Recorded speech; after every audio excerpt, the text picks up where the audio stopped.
पुढे एक महत्त्वाची बातमी आहे पुण्यातून। पुण्यात चंद्रकांत पाटलांच्या उपस्थितीत देवाभाऊ या पुस्तकाचा प्रकाशन सोहळा पार पडलाय। मुख्यमंत्री देवेंद्र फडणवीस यांच्या जीवनावर आधारित हे पुस्तक आहे। या पुस्तकातील फडणवीसांच्या आयुष्यातील अनेक गोष्टींबाबत चंद्रकांत पाटलांनी आपल्या भावनाही या दरम्यान व्यक्त केलेल्या आहेत।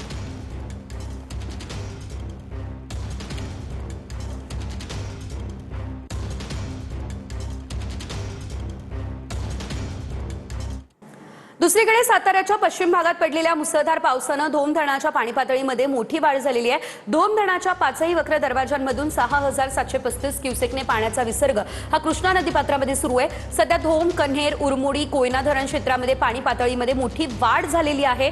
धोम धरणाची विश्वजित साळुंखे यांनी TV9 मराठीच्या प्रेक्षकांसाठी ड्रोनमधून टिपलेली ही एक्सक्लुझिव्ह दृश्य आपण पाहतोय।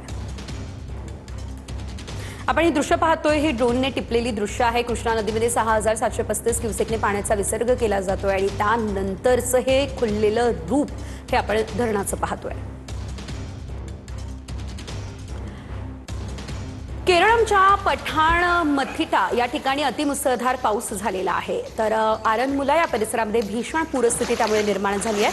आरनमुला चेंगनूर या रस्त्यावरती मोठ्या प्रमाणात पावसाचं पाणी साचलंय। वाहतूक पूर्णतः ठप्प आहे, त्यामुळे स्थानिक नागरिक आणि भाविकांचे मात्र हाल झालेले आहेत। पंबा नदी पात्राबाहेर वाहू लागलेल्या नदीकाठच्या परिसरातील घरं आणि दुकानांमध्ये पुराचं पाणी आहे। पुराच्या पाण्यामध्ये शेकडो नागरिकांना सुरक्षित ठिकाणी हलवलेलं आहे आणि या ठिकाणची परिस्थिती आपण पाहतोय, संपूर्ण परिसर हा जलमय झालाय।